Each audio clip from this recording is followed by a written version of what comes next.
Hello guys, good morning, welcome back to my channel. তো সকাল সকাল বেরিয়ে গিয়েছিলাম মর্নিং ওয়াক করতে।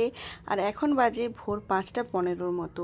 সকালবেলা প্রকৃতির মাঝখানে হাঁটতে ভীষণ ভালো লাগে। আর কাঞ্চন ফুলগুলো তো জাস্ট ওয়াও ছিল। তার সাথে ছিল পাশের এই খালটা, আর খালের চারিদিকে যে সবুজ পরিবেশ, সেটা তো দেখার মতো। আর সকালবেলা কিন্তু সবুজ পরিবেশ দেখতে খুবই ভালো লাগে আর খুব মনোরমও থাকে। তো আগের দিন যখন হাঁটতে এসেছিলাম তখন কিন্তু রাস্তায় লোক ছিল না, কারণ সেদিন ছিল কুয়াশা অনেক, যার জন্য অন্ধকার ছিল।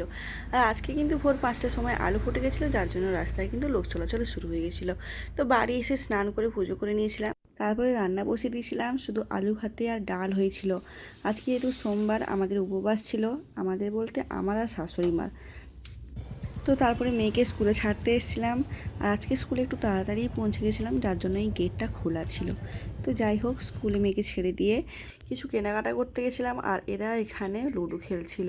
তো যাই হোক, বাড়ি যখন এসে দেখি একটা কেউটে সাপ আমাদের জালে কিন্তু জড়ে গেছিলো, যেটাকে খুলতে বন দপ্তরের লোক এসেছিলো। তো আমার হাজব্যান্ডই ফোন করেছিল, কারণ সাপটাকে মারবো না বলে। তো ওরাই এসে ধরে নিয়ে চলে যাচ্ছে। আর সাপটা কিন্তু অনেকটাই বড় ছিল, যেটা কিন্তু তোমরা ভিডিওতে দেখতে পেলে। তো ওইটাকে যখন বস্তার ভিতরে ঢুকিয়েছিল, ওইটা কীরকমভাবে ফোঁস ফোঁস করে গর্জন করছিল। তো যাই হোক, ওটাকে ওরা নিয়ে চলে গেছিলো। আর আমার ভিডিওটা এই পর্যন্তই, টাটা।